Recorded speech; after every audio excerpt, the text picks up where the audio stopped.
त्यांच्या जयंतीनिमित्त आज पुण्यात गल्ल्या गल्ल्यात, महाराष्ट्रामध्ये गावागावात, देशभरामध्ये शहराशहरात, संपूर्ण जगात सगळेजण उत्साहाने बाबासाहेबांची जयंती साजरी करत असताना फरक खूप झाला, परिवर्तन खूप झालं. फक्त बाबासाहेबांचे अनुयायी जयंती साजरी करतात असं नाही.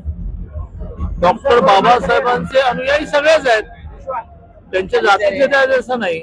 त्यांच्या जातीतल्या माणसाला त्यांच्याबद्दल या माणसाला काय देऊ असं वाटणे इतके बाबासाहेबांनी उपकार केले. त्याला जातीयतेची मिळणारी वागणूक संपवली, आर्थिक समता मिळाली, शैक्षणिक समता मिळाली. त्यामुळे त्यांच्या जातीतला हा त्यांच्यावर श्रद्धा ठेवेल, परंतु या जगातल्या प्रत्येक भारतीयाने त्यांच्यावर श्रद्धा ठेवली पाहिजे. कारण त्यांनी लिहिलेल्या घटनेमुळे संपूर्ण जगामध्ये एक आदर्श लोकशाही आपण रुजवू शकलो.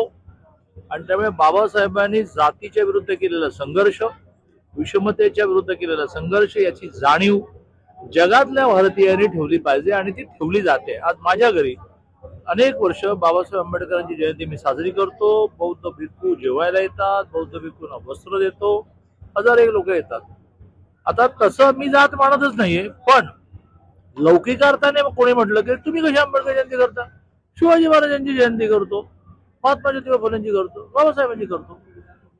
महापुरुषांना किमान जातीमध्ये आपण डिवाइड करूया नको. महापुरुष सगळ्या जातीचे आहेत, सगळ्यांचे आहेत. मिसळ कशी वाटली? दीपक पायगुडे हा असा राज्यकर्ता जन्माला आला. मला दीपक पायगुडे भेटेपर्यंत असं वाटत होतं की राजकारण आणि समाजकारण याचं कॉम्बिनेशन माझ्या इतकं कोणी करतच नाही. पण मला नतमस्तक व्हावं लागलं दीपक पायगुडे पुढे की तो त्याचा साईज जो आहे 1,00,000 लोकांना मिसळ, असा साईज आम्हाला काही जमत नाही. त्यामुळे सगळ्यांनी एकत्र बसून मिसळ खावी. इथे वेगवेगळी टेबल नाही आहेत, ब्राह्मणांची वेगळी, दलितांची वेगळी, ओबीसीची वेगळी.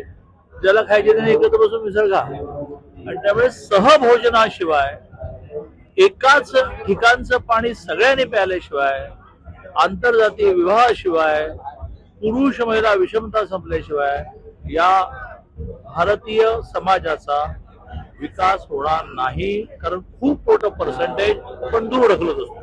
बदलो ते विकासात येतच नाही.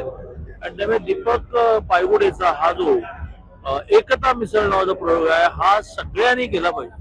तुम्हा सगळ्यांना विनंती आहे की 10 लोकांना बोलवून का होईना, पण सगळ्या जयंत्या घरी करायच्या. काय करायचं? एक फोटो लावायचा, मित्रांना निरोप द्यायचे, त्याला मेसेज द्यायचा की अरे बाबा हा आहे मराठा, पण हा शिवाजी महाराजांची जयंती करतो, आंबेडकरांची करतो.